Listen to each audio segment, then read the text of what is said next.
Hi, thank you so much for coming out for this evening screening of Apple TV Plus's series Gutsy. My name is Mara Webster, and I'm the co-founder and head of programming at In Creative Company. And I'm so excited to welcome tonight's panelists, Chelsea Clinton and Hillary Clinton.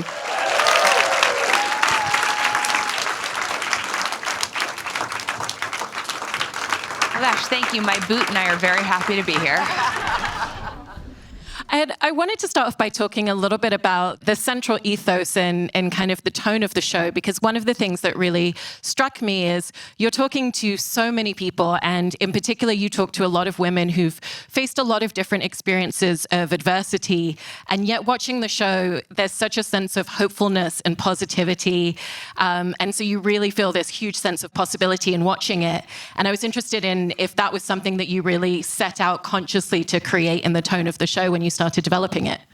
Yes, we did. And I don't think it will be a surprise to hear that, all of us need some hope and inspiration from time to time, especially in these days. And, we started filming this during COVID.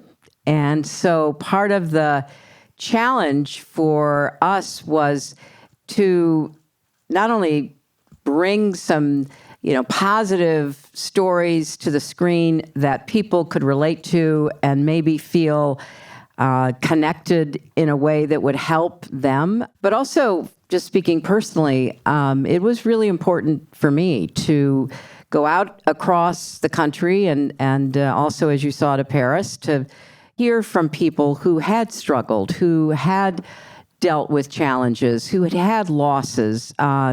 And we met such amazing women. Some of them obviously are known, but most of them not. So I think we did it for ourselves, but we also did it because we want that kind of storytelling to be available in a time when I think all of us need that boost. Well, and I think too, Mara, in the same kind of hope that the series would show all the various ways in which women can be and are gutsy.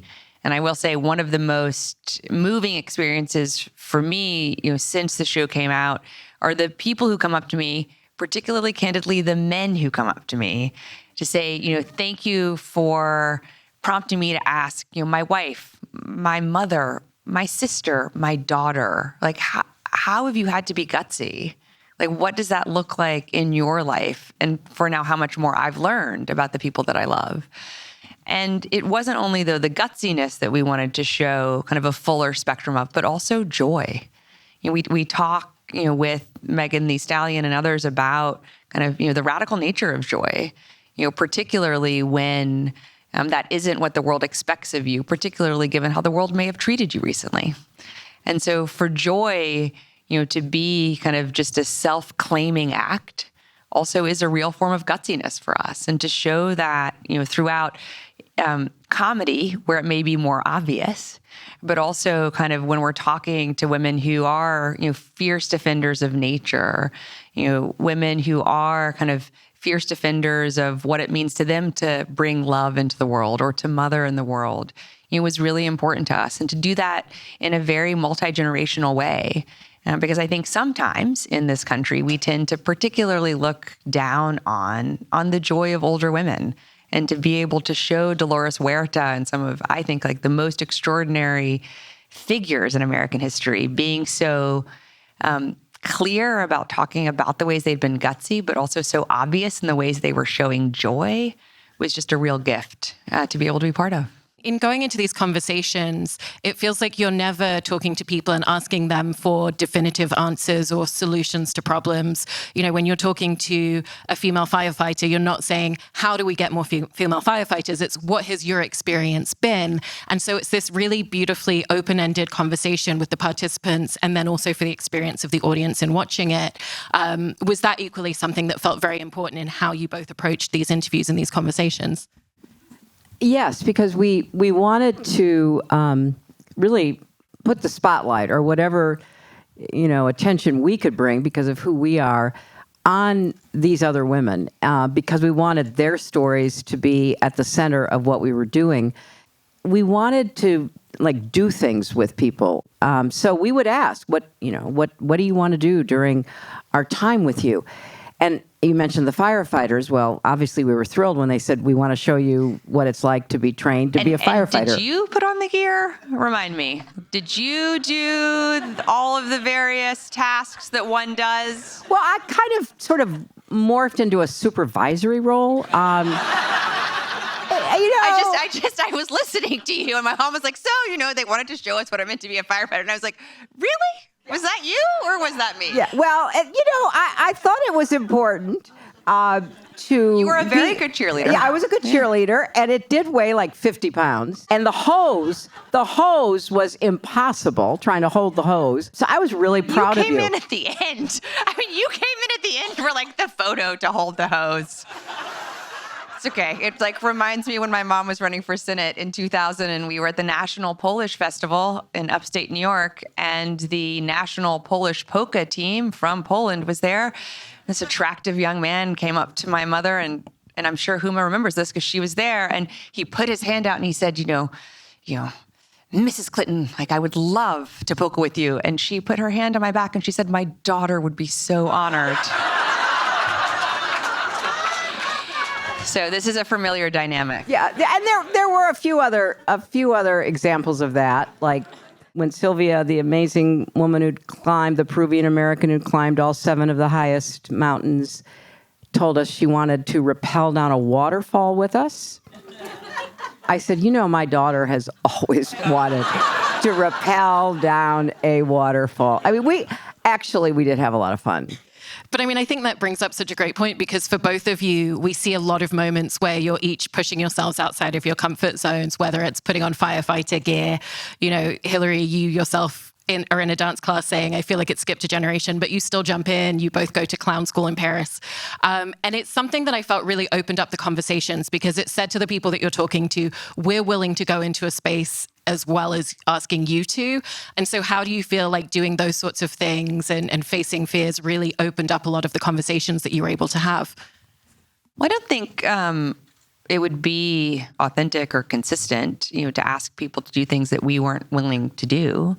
And I think also kind of having that common experience hopefully then, gave us common ground from which to have sometimes, hard and challenging conversations. And I think, too, Mara, as embedded in your question, like showing that we were willing to be vulnerable and to try new things, hopefully ease the way to kind of more, full and honest conversations. And sometimes those conversations went in unexpected ways. And I think, had we not been willing to, play those games or do those activities or go on those adventures, that might have happened, but I think it would have been less likely. And, in terms of the fact that you were both talking about, this is the first time that you've hosted a show like this, and there's aspects that were completely new experiences for both of you.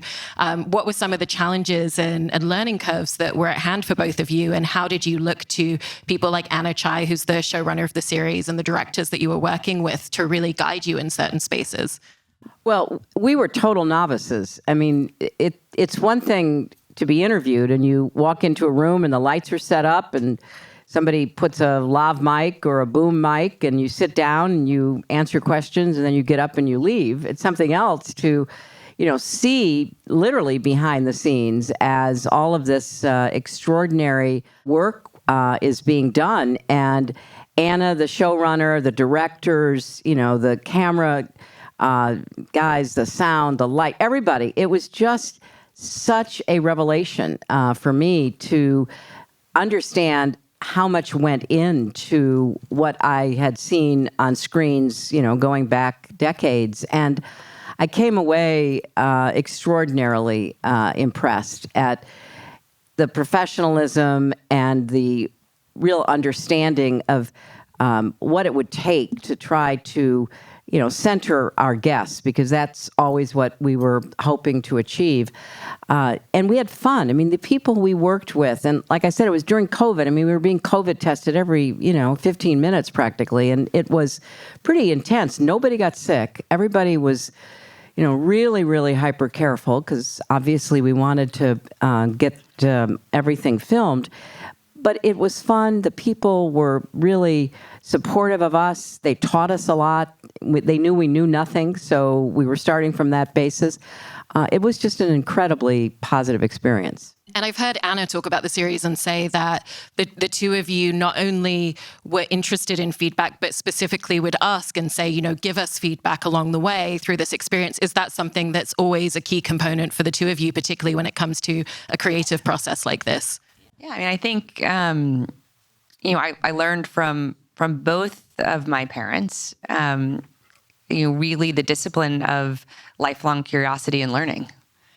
I think, even the fact that we're sitting here together on this beautiful May evening, so thank you all for being in a dark room with us, is partly a reflection of my mother's kind of lifelong commitment to try to always be contributing to the sum being greater, the whole being greater than the sum of the parts. And so, I think thankfully, I grew up with that ethos of, never wanting to be the smartest person in the room, always wanting to be surrounded by people who had something to teach us, with whom we could learn from and learn with, and hopefully, create together. And while, for much of my mother's life, that was in the advocacy space or the public policy space or the political realm, I think those same kind of skills and the same ethos and the same, again, just sort of, deep kind of almost cellular level curiosity about the world and about people, and respect for other people's skills and expertises, is something that I grew up around and certainly hope to emulate and try to emulate. And,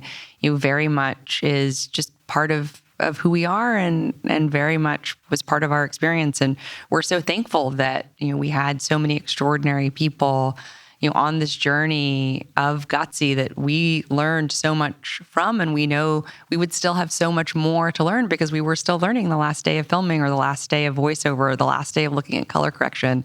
And so that was an incredibly humbling experience, of course, but also an incredibly inspiring one and full of so much deep gratitude. Mara, I wanted to say too, I learned a lot around trauma. And, when you're canoeing down a river in Georgia with a woman who had gotten sucked into the white supremacy movement as a teenager, eventually found her way out of that, and now spends her time helping to lead others out of that.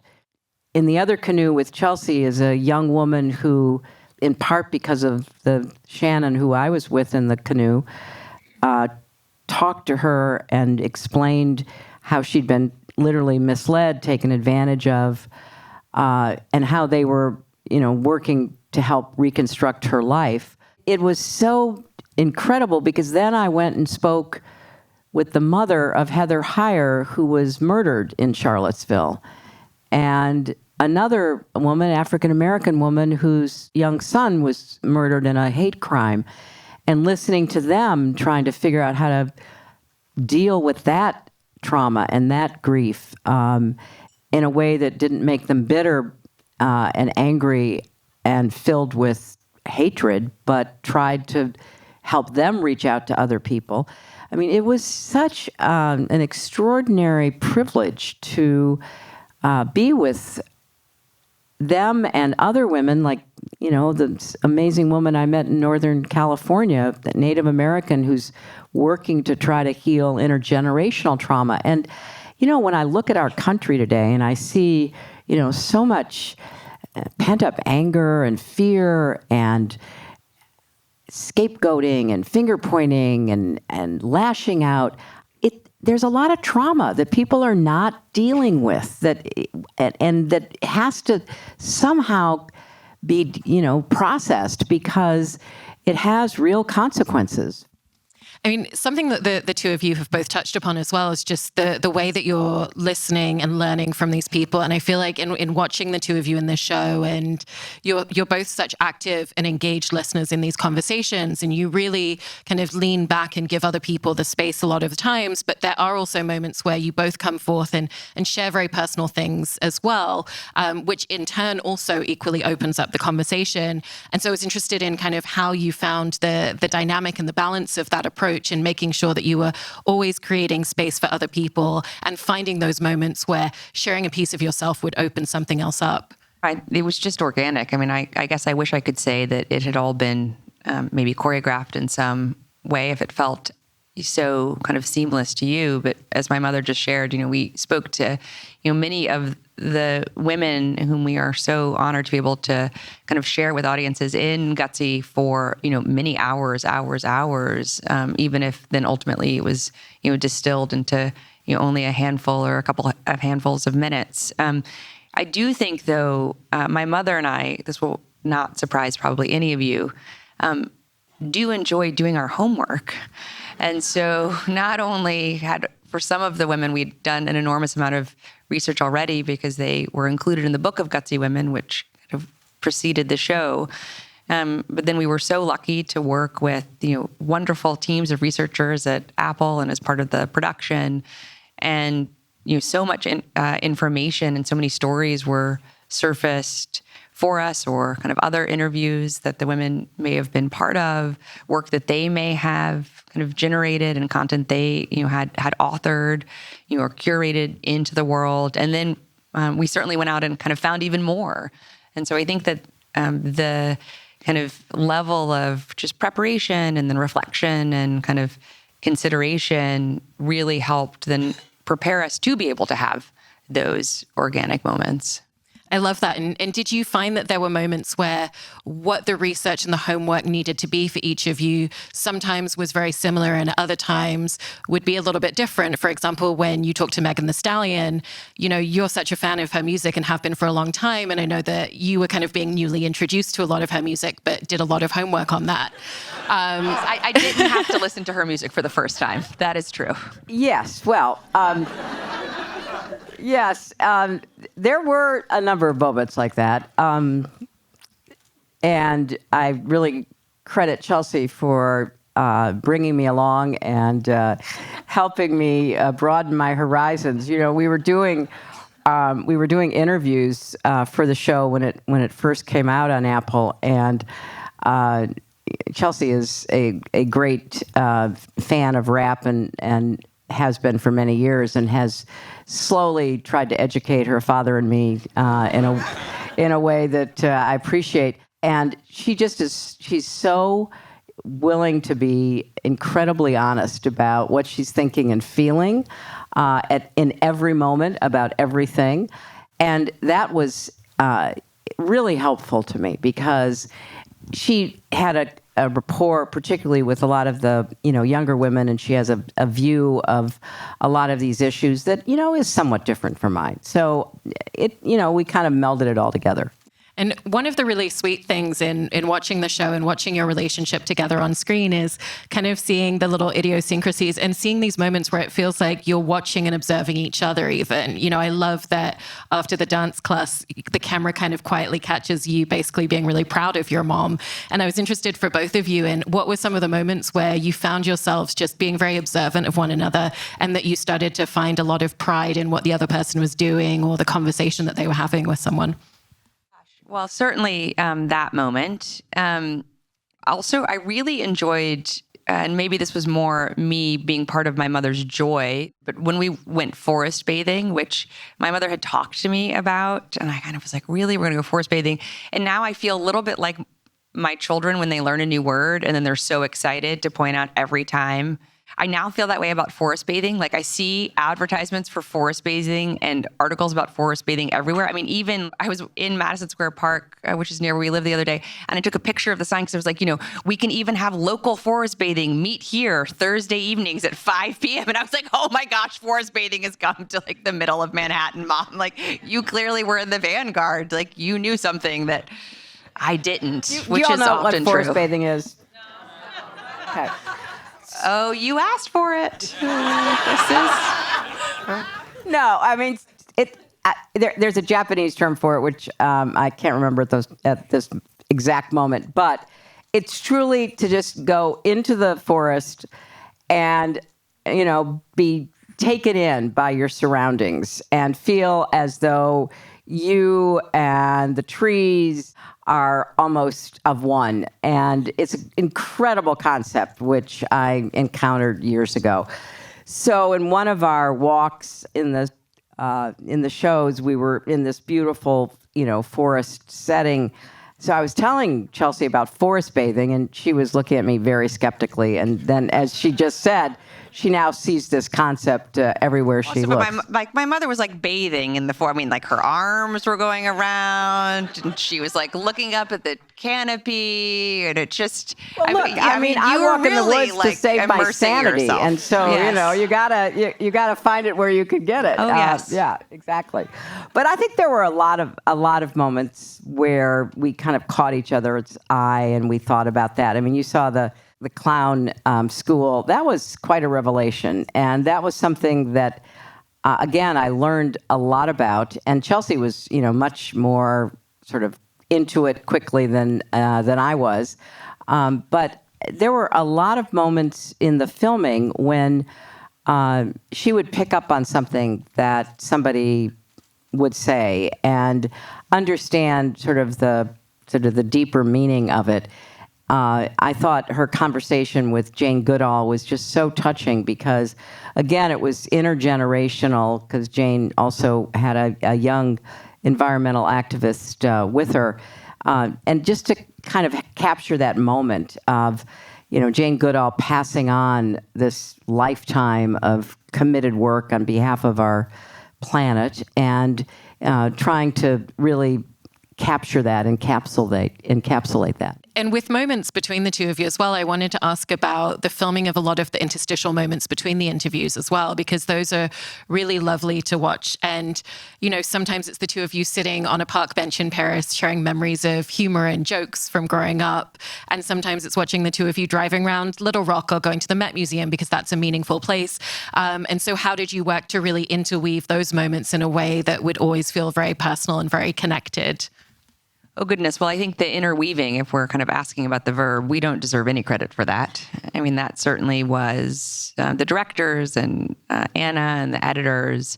But the interstitial moments of, driving in a car or sitting on a bench or being in a forest together or, going to the museum, are things that we do. And so I think that it feels natural because it is natural to us. My mother was like teasing me earlier about like my honesty. I'm very good at being myself.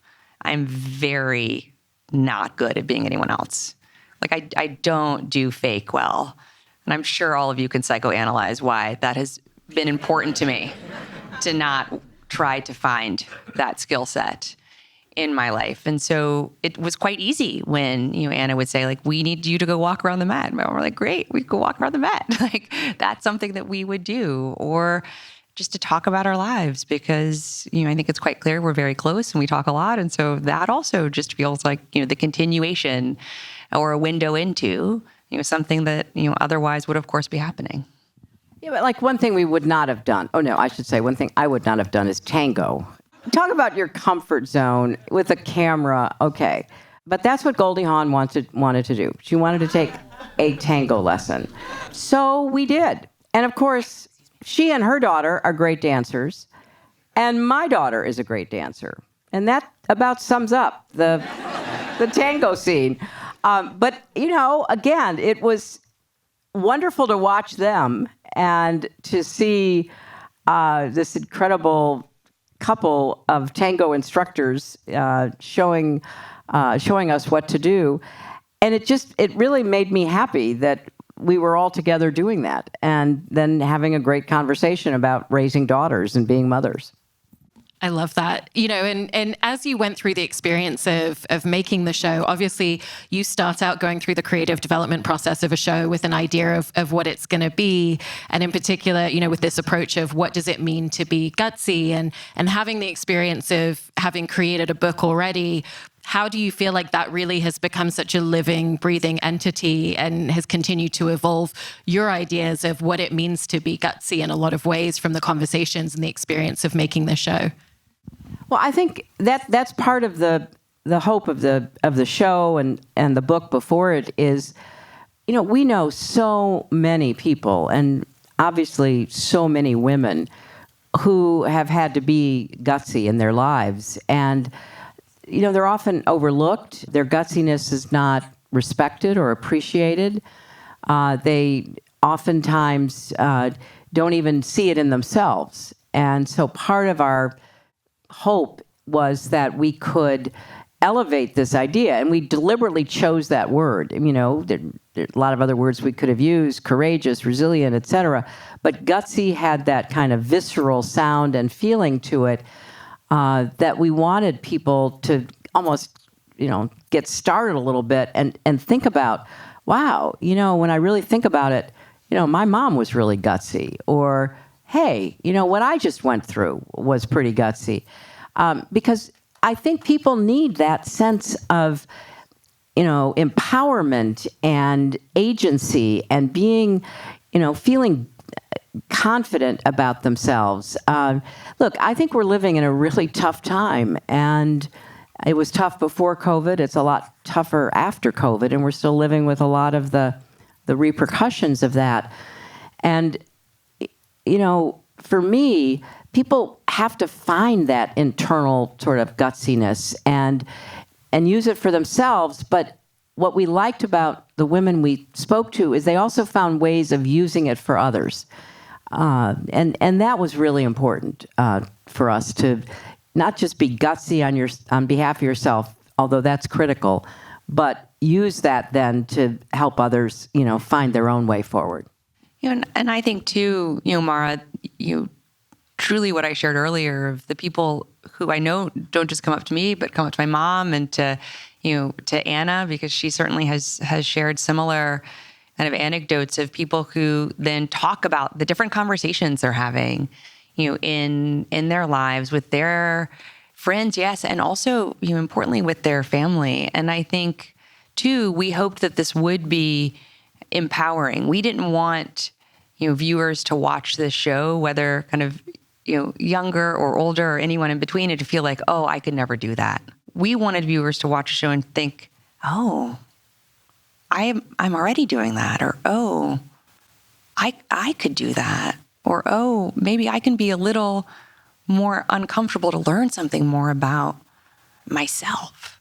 That's what we really had hoped for, and what we thankfully have heard from many people is happening. I love that sentiment, and it's such an incredibly inspiring series. So thank you so much to the two of you for sharing this all with us this evening, and thank you so much to all of you for coming out to tonight's screening. Thank you all. Thank you, everyone.